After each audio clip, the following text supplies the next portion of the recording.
The theme isn't whether or not it's a partisan issue, whether it's a rural or it's a city issue, whether it's an who is going to bring these bills forward. I think if you take a look at all the bills that have been brought forward, it's a very different group of people, and as the senator mentioned, that have been brought together on an issue that we can all agree on, and that is that we need to have common sense changes in our state.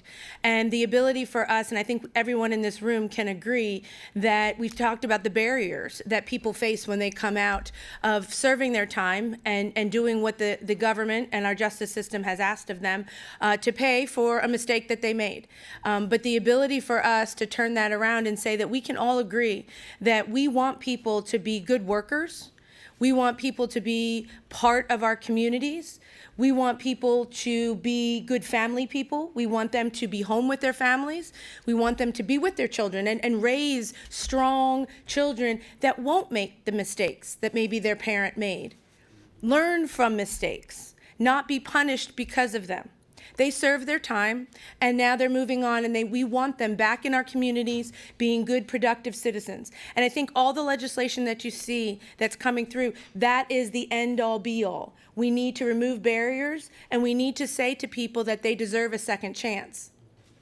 And as Senator Bartolotta mentioned, we have had a first step, and that brought a lot of folks together the first go, because we are lucky to be able to tout Pennsylvania as the first to have a clean slate law, to deal with the misdemeanors and deal with people that have become those good people in our communities but have a mistake on their record, and when they go for housing, even 10 years later, are still penalized for it. And that clean slate law was able to go into place, and now we have other states as well as our federal government looking at how we can have more clean slate opportunities for nonviolent offenses. And I think we need to continue to promise that we will continue that message here in Pennsylvania. And I think these pieces of legislation that are out there are doing just that. So I just wanted to bring up one, and I know my partner will bring up the other one, as was mentioned with probation and parole reform. But we're working on professional licensure changes, occupational licensure, the ability to say to somebody that they've come out and they have done what it is that they need to do for the justice system, whether it's serve time, pay their fines, pay their costs, whatever it is that they need to do. They now are looking to become, they've been trained in some cases in our prison systems, and the one we use the most is to be a barber.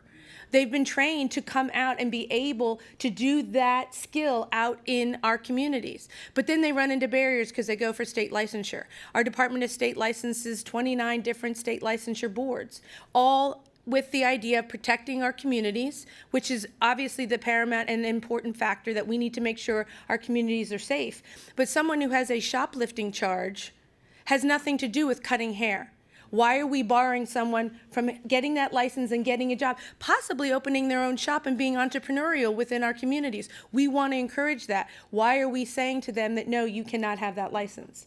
And that's what we mean by common sense changes. These are not something, as was mentioned, if someone is a murderer or rapist and has gotten a sentence that they need to pay for their crime, absolutely. We want to keep our community safe, absolutely. It does not matter if someone has served their time and they want to make themselves better, their families better, and our communities better. And us as a state government should not be standing in their way.